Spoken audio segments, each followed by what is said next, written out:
So I'm going to be talking about how to prepare a core to for an amp guard boffer weapon, short sword or a long sword or whatever sort of boffer weapon you want to use.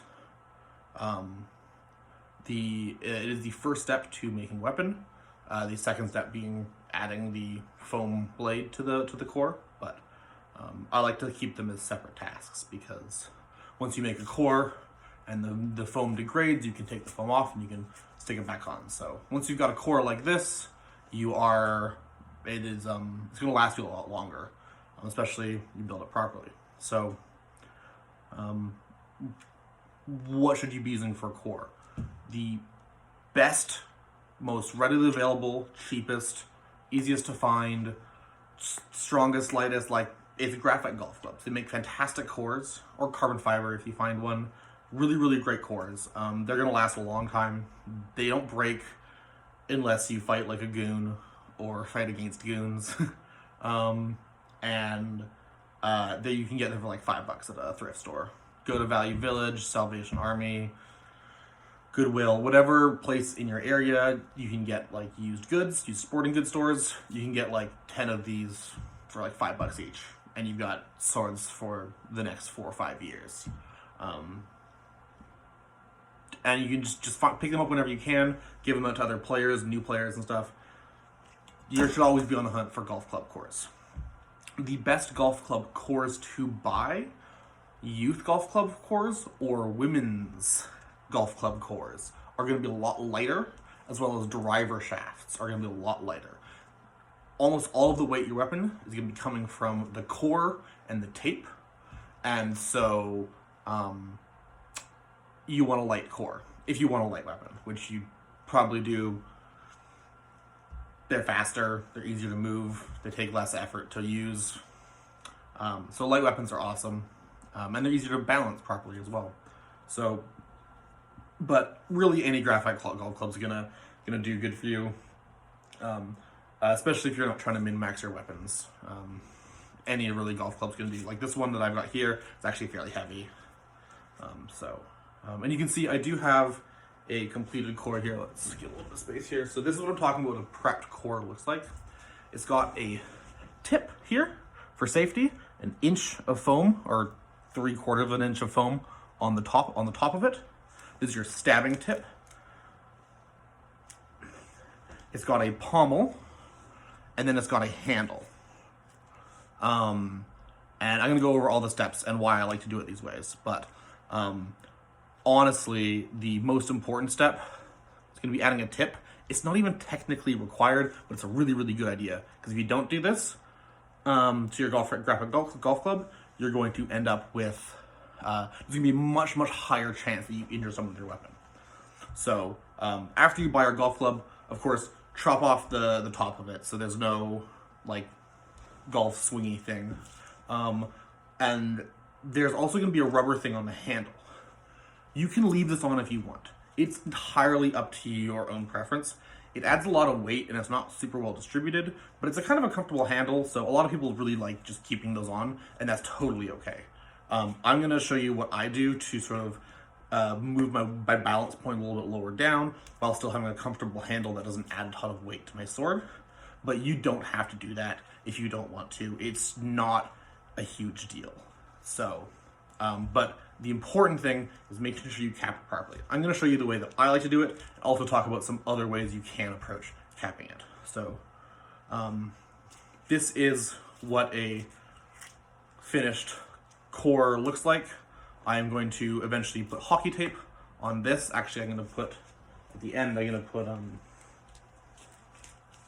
what I like to call Wilson wrap, just because a lot of it is Wilson branded, but it's replacement handles for like tennis rackets or badminton rackets. Make really, really comfortable handles. So I've got a strip here, and I'll just spiral it around here once I'm done. So you can do lots of cool things to your handles, but we're not going to go into that right now. So it looks like crap. It won't look like crap when I'm done with it.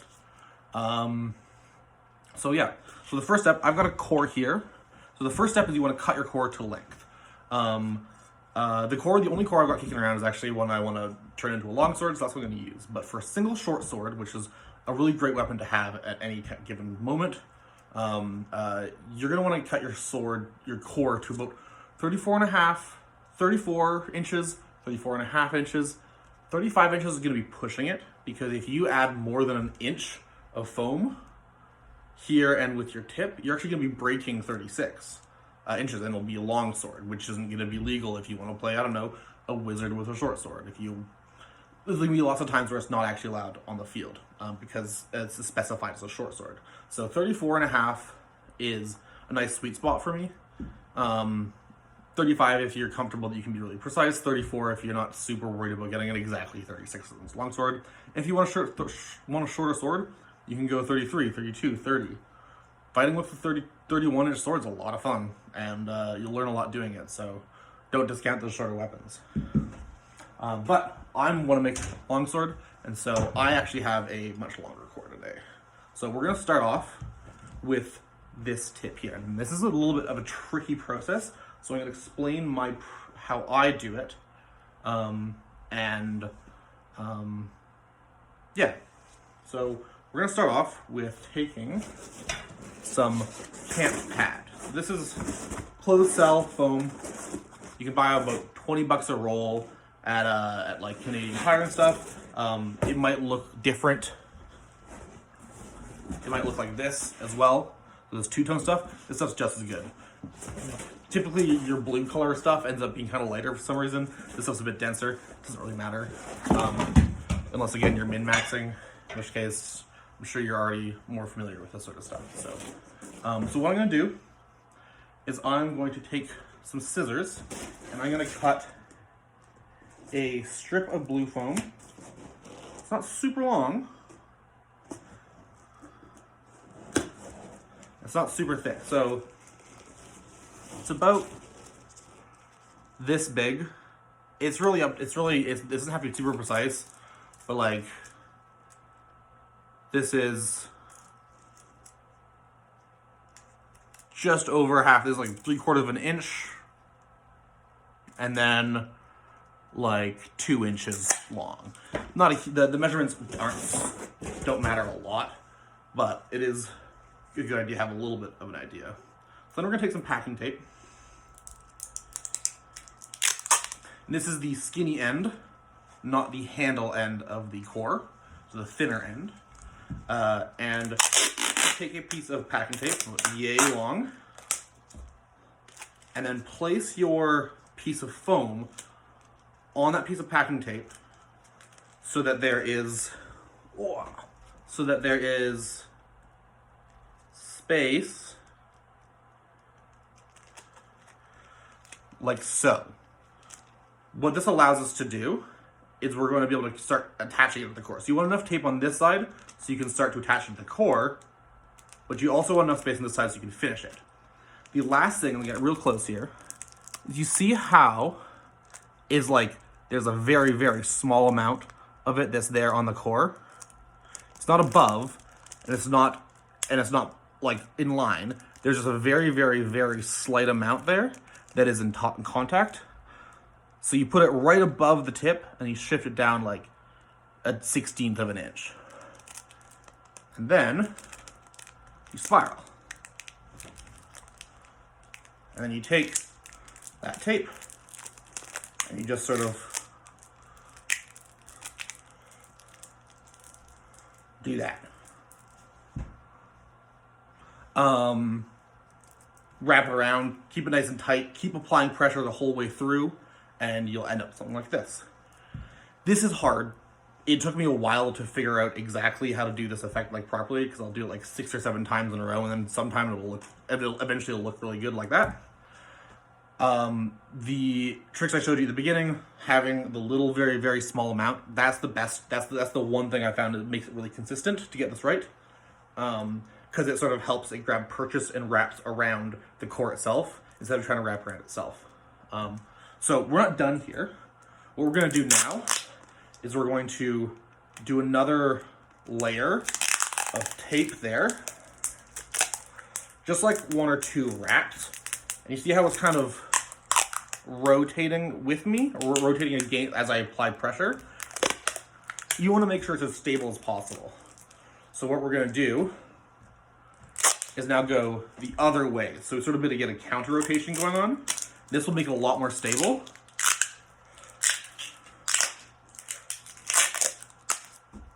And be a lot safer. You want to avoid adding more. You're going to be tempted to just add a crap ton of tape here. You can do that if you want. But the more weight that you add to this end of the sword, the more the sword's going to feel unbalanced and wobbly in your hand, because the tip of the sword is going to want to do that. But you want the tip, you want the sword to do this where you're holding it. You want it to be nice and balanced right in that handle for comfort. So the more weight you add here, because pendulums, simple machines, all that stuff, physics, this is going to it'll even though it's the same amount of weight, it's going to be more significant the closer to the tip. And this is the very tip. So you want to be careful with the amount of tape you use, is all I'm saying. Also, get packing tape that's light. I like to use straight up Duck brand packing tape. It's super, super light. Not sponsored, but it's super, super light, and it's cheap, and you can buy it in bulk. And it sometimes snaps on you when you're using it, which is annoying, but other than that, I love it. It's the lightest, most readily available tape I've been able to find, so it's a good go-to. So now that we have our tip, we can start talking about the pommel. So at this point, if you want to use the golf club handle, you're good to go. You can make a pommel and move on to the next thing. So, but I'm going to talk about sort of some balancing and counterweight. So, as we mentioned, you want the sword to sort of feel comfortable in your hand here. So I'm going to use duct tape to make the handle be a little bit bigger, so it's a little bit more comfortable, so it fits in the hand a lot more naturally. So I'm not like over gripping it to make it comfortable in my hand. And two, the duct tape is also going to help add a little bit of weight to there, sort of move the balance point closer to the handle. And then I'm going to use craft foam to build up the rest of the handle, which will be less heavy, but it'll still give me the same thickness that I want. And that's going to sort of, again, help minimize the amount of weight that we add to the handle, or to add to the sword that isn't at the very, very end of it where we want the weight to be. So I'm going to grab my duct tape, which I do have. Yep, it's right in front of me. And what I'm going to do, as you can see on this cord here, I've got these sort of rounds. I've got one, and there's one you can't, it's kind of hard to see unless you really, there's 2 rounds of duct tape right there and there. The pommel's covering a lot of that section, that first one. And this is a really straightforward process. I'm going to sort of just get it started, and then I'm going to cut the video because you don't want to watch me doing this for 5 minutes.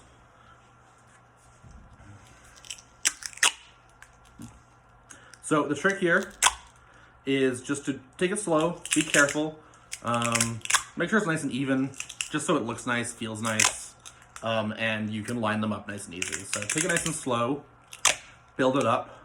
I like to build it up to about roughly 1 inch to just over 1 inch for my hands. This is something you'll probably have to experiment with yourself, but 1 inch diameter is a pretty good sort of metric, sort of a starting point as where you want your sword handle's width to be.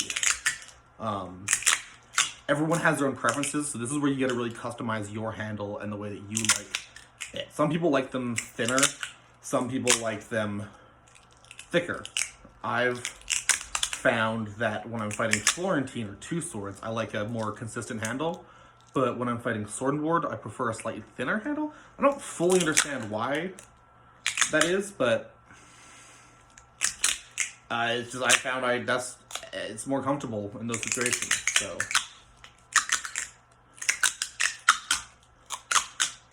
I'm gonna cut the video here, and okay, I uncut the video. You see here I've got one sort of round done, just sort of a bit of a progress update. I'm going to start on the second one, so all we're gonna do is line it up so that it's very, very little gap there, and start the process over. You may want to do a third one if that's your preference. I find 2 to 3 sort of the sweet spot for how I like my handles. I wouldn't recommend going over that because at that point you're going to get diminishing returns on the distribution of the weight, and it's not going to have the same balancing effect that you're looking for. It'll make a nice comfortable handle, and if that's all you want, go for it. But as we're sort of talking about min-maxing this right now, if you've gone this far, might as well follow through. So I'm gonna cut this again because this is boring. Okay, so we've got 2 little duct tape rounds here, and it's nice and much more balanced. Look at that.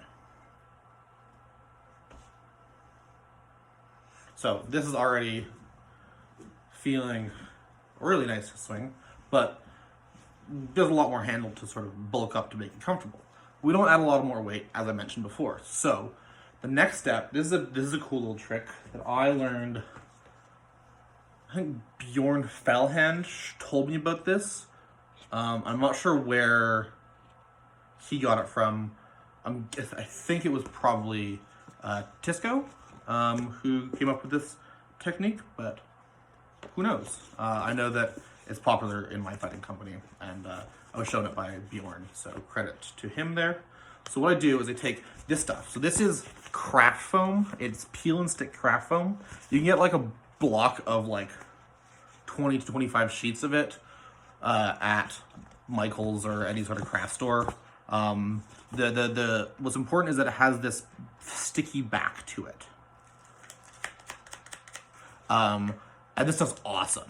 You should get a block. You should get a block of this 100% for making swords. I'm using this for the pommel and for the handle, and you can also use it to build up tips like this in a slightly less optimized but probably a lot easier way than what I did here. So you just wrap spirals until it gets kind of beefy there, so it's nice and safe, and then you add more foam at the tip to compensate for the lack of depth. This stuff's great for pommels. So here's the trick. So what we're going to do is we're going to just place it right next to right there, right? So that it is lined with our duct tape.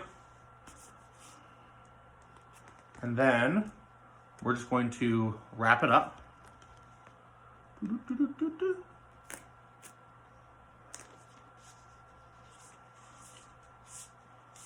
And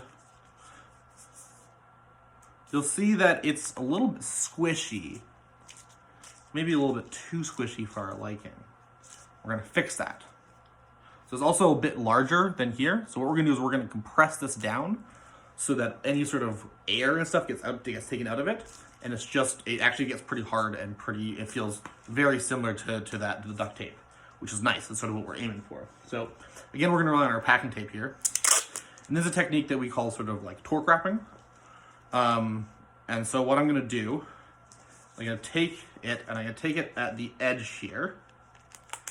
And I'm going to apply pressure with the palm of my hand.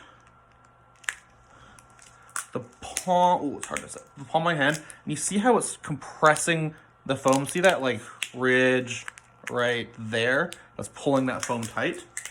That's what you want. So you want to do that almost as hard as you can here. And you're going to do it in a spiral motion around your foam handle.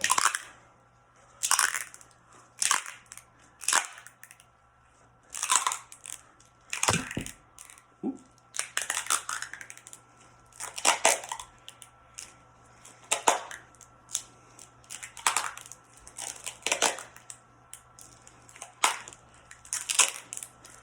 Excellent. So, sort of finish that up. Now that's a lot harder and a lot better sized, and it just sort of fits right nicely in our hand, but it's very, very light, and so it sort of doesn't shift the weight back towards the center. keeps all the counterbalance there, right? So now we've got a really nice balance point right at our handle, at our crossguard. So that's the end of the handle, right? There's one more step to take, and it's going to be the pommel. I am not necessarily an expert in making pommels. In fact, I've been ridiculed and mocked for my poor attempts, but I think I've got a pretty good approach here, so I'm going to show it. You can build your pommels as you see fit. Maybe other people at your park have better approaches than I do. This is just how I like to do them. It's something I'm working on for the past little bit because I've been working on a more consistent pommel tech. So again, this is going to use craft foam. So we're going to be taking 2 sheets of craft foam this time. And what we're going to do is we're going to cut this into 3 equal strips.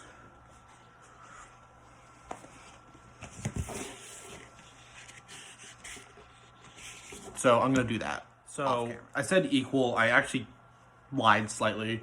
That's not fair. But I kind of actually taper them just slightly.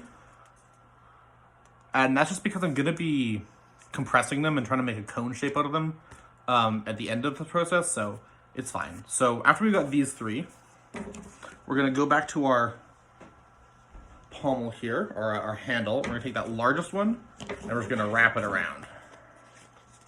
So take off the sticky backing, place it on there, and just kind of wrap that guy around. Then the second largest one,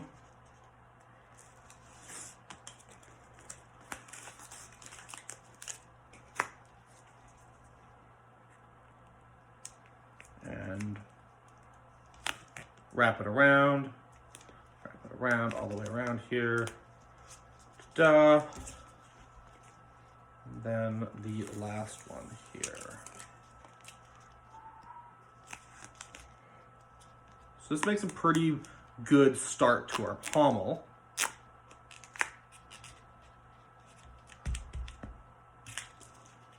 And then what I'm going to do is take our tape again, and that torque wrapping thing we did here, we're going to do on this again.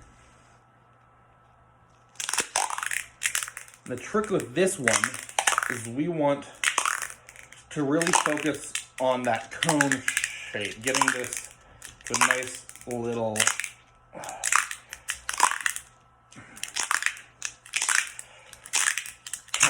when I like to hold my swords, I like to hold them almost in the pommel in my hand. And so you sort of taper them like this. They're a lot more comfortable to do that with.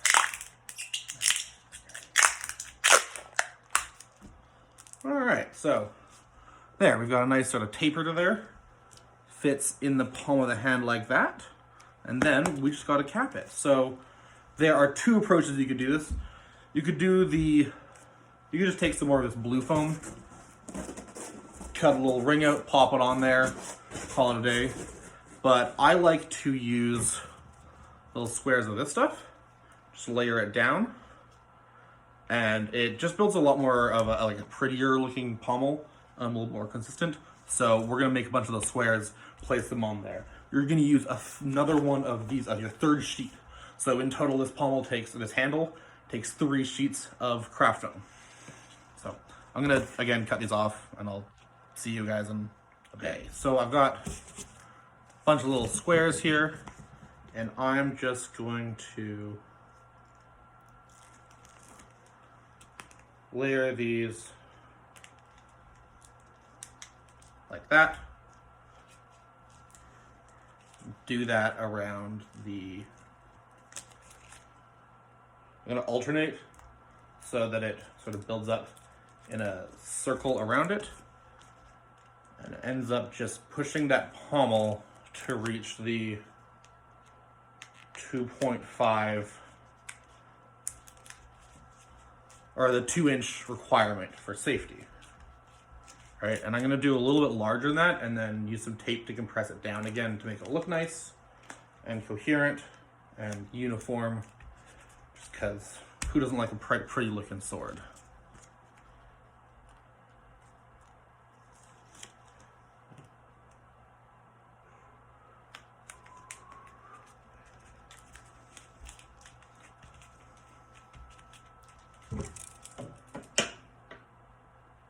Alright, so that's just over 2 inches now.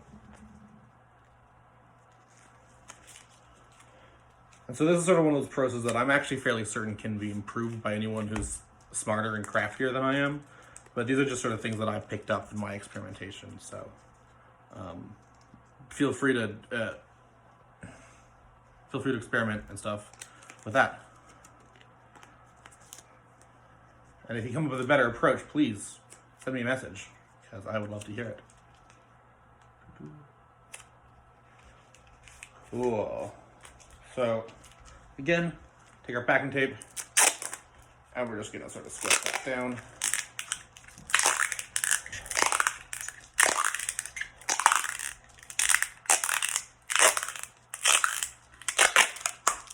Cool.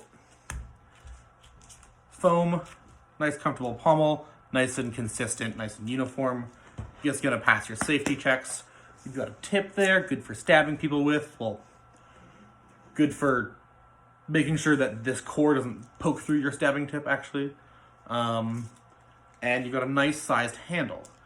The last thing I'm gonna talk about here is customizing this handle. So this actually, on its own, I would recommend against having your handle just like this.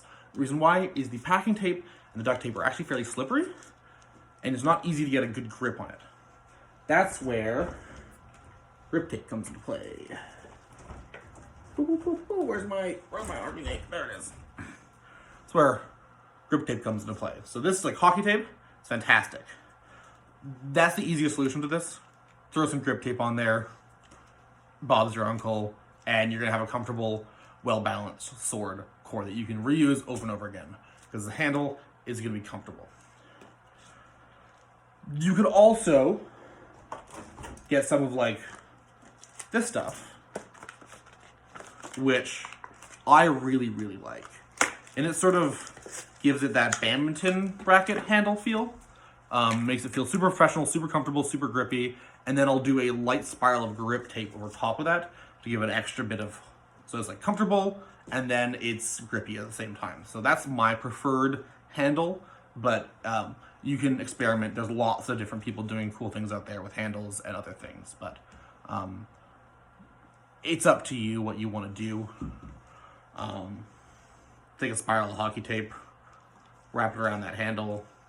A fantastic solution. Also, you don't have to do any of this. You can just keep that golf club handle on. It's entirely up to you how you want to do this part of it. This is how I like to do it. This is how I like to do it. But I really like this approach, and it's been working really, really well for me. So, yeah, that's everything for prepping a core. I have another video I made a while back about attaching a noodle to a sort of Big Boss noodle, which is sort of the only kind of quality noodles we can really find now, to a core like this. And you can find that easily. These should be posted together at some point. So, yeah, thank you for watching this probably very long video at this point.